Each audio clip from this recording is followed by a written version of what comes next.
Hi guys, I hope you're well. It seems like absolutely ages since I last made a video. It's been almost a month I think, or just over a month, which is absolutely crazy. But I've had a friend living with me for pretty much the whole of January and I can't film with anybody else around or in the house. I don't know why, I feel a bit embarrassed talking to a camera and somebody else being there or whatnot. So unfortunately, yeah, I haven't made a video for a while. I'm going to try and film a few today. I need to do my top products of 2011 because I really want to film that one and I've got some great products there. But today is going to be a haul video, things that I've collected in the past month or so, and yeah, there's a few nice products. So I'll start first with the product that pretty much I was most excited to buy, but I'm still really not sure about it. And usually with makeup products I can form an opinion pretty much straight away. Skincare not so much, but makeup products I can tell whether I like it or not. And the thing I'm going to talk about is Chanel's Perfection Lumiere foundation. And this came out, I think, on the 13th of January in the UK, so mid of January. I've been using it for about 3 weeks now, and I still really don't know about this foundation. I was really excited to buy it. I bought it, I think, the day after it came out because I absolutely love Matte Lumiere by Chanel, which has been discontinued unfortunately, but that is probably one of my all-time favourite foundations ever. I just loved everything about it, the way it sat on my skin, the way it lasted, the way the colour, everything, the finish, everything about it was amazing and I absolutely loved it. So when I heard they were discontinuing it, I was really upset. And I'm even more upset now because I'm not sure if I really like Perfection Lumiere at all. So like I said, I've been using it for 3 weeks and that's pretty much long enough to form a good opinion. But I'm still not sure. Some days I think it looks nice and I kind of like it, but then others I really don't like it at all. And I think it really depends on your skin type with this foundation. It's meant to be a bridge the gap between Pro Lumiere and Matte Lumiere, which they both discontinued, which I think is ridiculous because this is like neither of those. And if you love Pro Lumiere or you love Matte Lumiere and you're expecting this to be like either, it isn't. So that's pretty, I think that's a bad move for Chanel, to be honest. But this foundation, I'll tell you what I think about it anyway. It's a liquid foundation. The colour is pretty much the same. They've released 23 shades with this foundation, which is a lot for Chanel. So there's pretty much a shade to suit every skin tone with different undertones and things like that, which is a good sign. I got 20, which is my normal sign, 20 beige, which is my normal, shade in Chanel, and it suits me quite well. I find that it does oxidize a little bit and go a little bit orangey throughout the day, which isn't so great, but it doesn't look awful. It blends nicely, it sets really quickly. I find I have to work really fast with this because it has kind of a powdery finish and it goes quite tight on the skin pretty quickly, so you have to blend it in as soon as you apply it pretty much. Apart from that, it's quite nice. I love the smell of it. It's more of a fruity scent than the original Chanel foundations were a little bit like perfumey, but this is quite fresh and fruity, which I like. You don't need that much to get good coverage. It offers mid to heavy coverage. I think this is actually quite a heavy foundation, much heavier than Pro Lumiere, so if you like that, I'm not sure you would like this. Like I said, it has a powdery finish, which on me, I have really oily skin, and usually I would think that a powdery finish I tend to like in foundations, very matte, but this is really matte and I can't apply a powder on the top. And it doesn't last that well, so I kind of need to apply a powder over it, but I can't apply a powder over it because it looks horrible and cakey on my skin. But if I don't apply a powder, within about an hour of putting it on, it looks nice, it mixes with my oils and it looks quite natural on my skin. But I do find that in areas where I'm a little bit drier, around my eyes and around my nose, then it tends to cake and look really powdery, which I can't stand, and it just looks awful. So I tend to avoid areas like that. So if you have dry skin, this is a major no-no for you. It makes your skin look really old and powdery and just cakey and just not very nice. But I think that if you have normal skin, then this is a really good foundation. But unfortunately for people with really oily skin, this isn't great either. I have really oily skin and this just after about 6 hours looks like water on my face. It completely shiny, luminous, and just not a nice shiny luminous. It just looks terrible, and like I said, I can't put a powder on top to set it because it looks too powdery. So I'm not really sure about this. Maybe I'm applying it wrong, maybe I need to use a different a primer or something. But if you have tried Perfection Lumiere, I'd love to know how you make it work for you. I think it's a very temperamental foundation and I'm not too happy that Chanel have discontinued Pro and Matte Lumiere to make way for this, because this definitely isn't as good as either of those, and definitely not as good as matte Lumiere for me, unfortunately, but I'll still keep trying with it. So another thing from Chanel that I picked up last week actually is a nail polish from their latest spring summer collection, and their spring summer collection is the nicest out of all the expensive kind of counter collections that are available right now. I absolutely love the limited edition blush. It's beautiful, but I really didn't need another blush, so I resisted getting that and just bought a nail polish instead. And this is the colour June, and it's a really beautiful kind of peachy orange shade. Now when I saw it in the shop, I absolutely love peachy colours, so that's why I went for this one. I thought it would be kind of more of a pinky peach on the nails, but unfortunately this is really, really orange on the nails, and it doesn't look great with my skin tone. I'm quite pale, and it really, really doesn't work very well with my pale skin, and it's too orangey. It doesn't have enough pink in it for me, but I think if you had tan skin, it would look absolutely beautiful. If you had darker skin tone as well, or mid to dark skin tone, it will look absolutely gorgeous. I love the shade in the bottle, but unfortunately when I'm pale, this is not a colour I'll be wearing because it's just not flattering at all. But the application is nice, 3 coats, and this looks really gorgeous. But yeah, just not one I'm going to wear until I get a tan.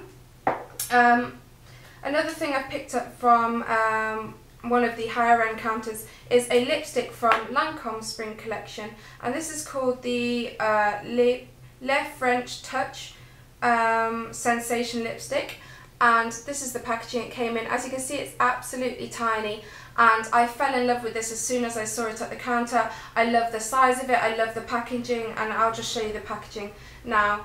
And isn't it gorgeous? It's this silver kind of metal packaging with this soft mint green kind of retro looking swirl around it, almost like a parcel or a pretty, I don't know, a present or something, but I just think it's beautiful, and it's absolutely tiny. The size of the lipstick is a normal size lipstick, but they've just made the packaging quite compact, which I love about it. This is the colour in, there's 3 colours, and I got the colour 316 in Soft Marshmallow, but there's a coral colour and a deeper pink, and I got this kind of like Barbie pink colour, and it's so, so nice. This is probably one of my favourite lipsticks. I've been wearing this most days. It's lovely. The reason I love it is because it's quite sheer, it's really, really glossy, hydrating, gives kind of a water shine finish to the lips, and it gives a nice colour payoff. It's not a heavy lipstick, and I don't like heavier lipsticks in the summer, so this is going to be a really nice one for spring and summer, but it gives a nice amount of colour payoff. I'll see if I can show you here, but it's just this really nice kind of glossy baby pink, kind of Barbie colour pink, and I love this. I really recommend these. I think they're about £20, but they're a really nice summer lipstick, really hydrating, and I love the shades that these come in. From MAC, my daughter Lily, she bought me for Christmas a hair tool. It was the wrong one, I took it back, and then she bought me some things from MAC, and she went with her dad to buy them, and amazingly they bought me 2 things that I don't already own, which was absolute miracle. I asked them to get me a surprise, and they bought me 2 lip products, which is great because I absolutely obsessed with lip products, and they bought me a lipstick and a lip liner. The lip liner she chose for me is Boldly Bare. I don't often wear lip liners, but since having this I've started wearing a lip liner, and I think if I mix it really nicely and blend it really well, it doesn't look so obvious, and it actually enhances the lips really, really nicely, and I love this shade. It's a mid-tone nude rose pink.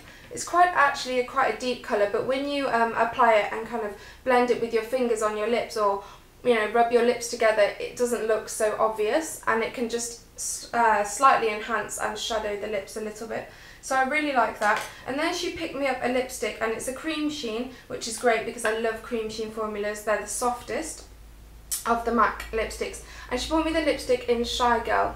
Now I think I have actually owned this at some point because I've owned pretty much all of MAC's nude lipsticks, but I must have sold it because for me this is usually a much too dark nude. I like kind of artificial, really pale nude lips, usually in very kind of milky peaches, but this is a very mid-tone kind of nude peach, but it's a little bit darker than what I would go for, and I've been really enjoying wearing this actually, and I'm glad she bought it me. I've got it on now.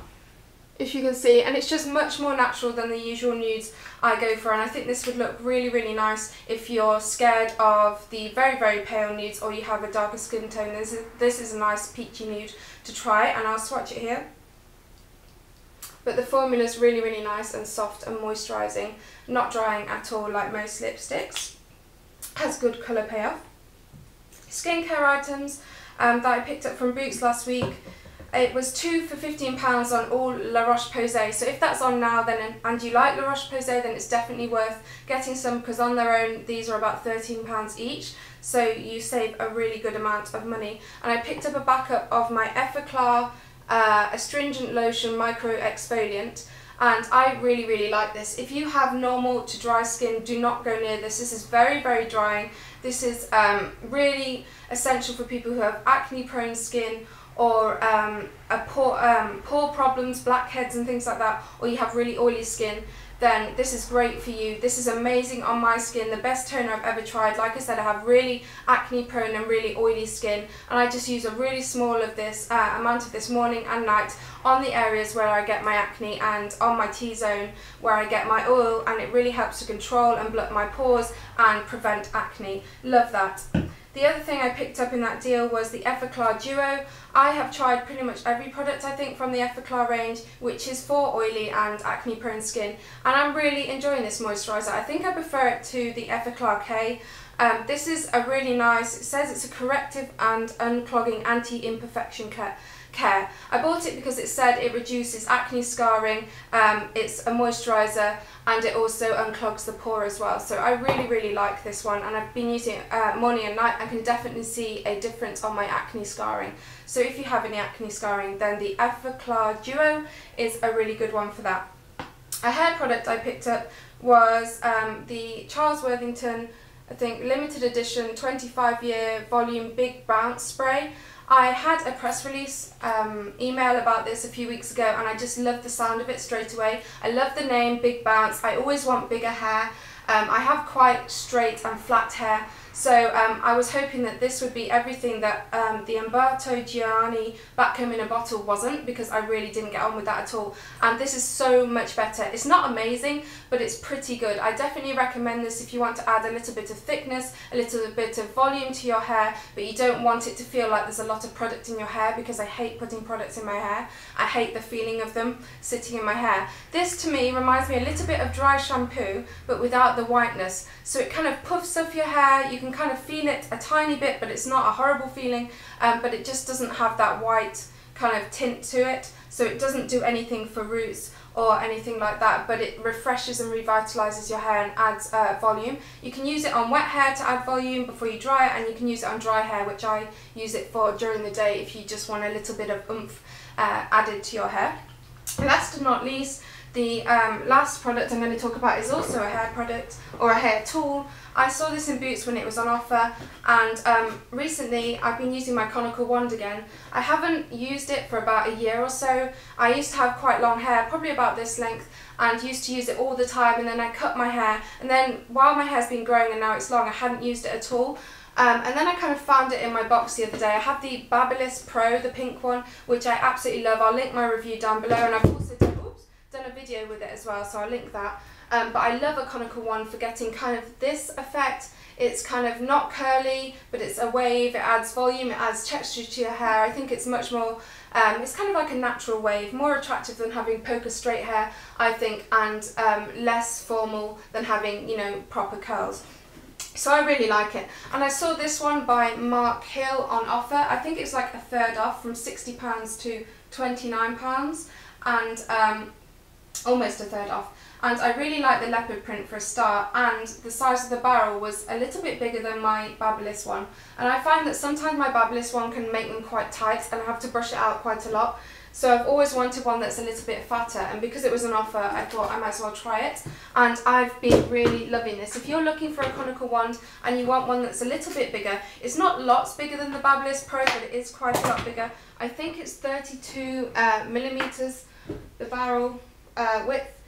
Yeah, ceramic 22 millimeters to 32 millimeter conical one for super shiny, frizz-free results, and it goes up to 200 degrees, so it's pretty hot. I used it this morning, I use the 200 degrees and you hardly have to hold it for very long at all, and I just grab random bits and just hold it. And maybe I'll do a video with this, but I'm really enjoying this. I like the size of it. I like that it doesn't go too much tapered at the top, because that means that you get an even kind of wave the whole way throughout the length of your hair, and it doesn't go tighter at the bottom. I really like that it's leopard print, feels really, really nice quality. Possibly the same as my Babyliss one. That was a little bit more expensive, I think about £40 or so. It has an electronic dial thing here, goes up to 200 degrees, and I'm really enjoying that. So if you are looking for a conical wand, the Mark Hill range, I think all of his range actually is a third off at Boots at the moment, which is pretty good. I feel like I've rambled loads. I feel like I haven't made that much sense. Kind of when you get out of making YouTube videos and talking to a camera, you get out of it a little bit, and I was kind of dreading making a video because I just tend to talk too much when I'm not used to doing it, and ramble a little bit. So hopefully this hasn't been too bad. I might be able to edit some of the bad bits out, you never know, but I hope you've been well. I'm going to try and make more videos now that I have free time, and yeah, I will speak to you soon. Bye.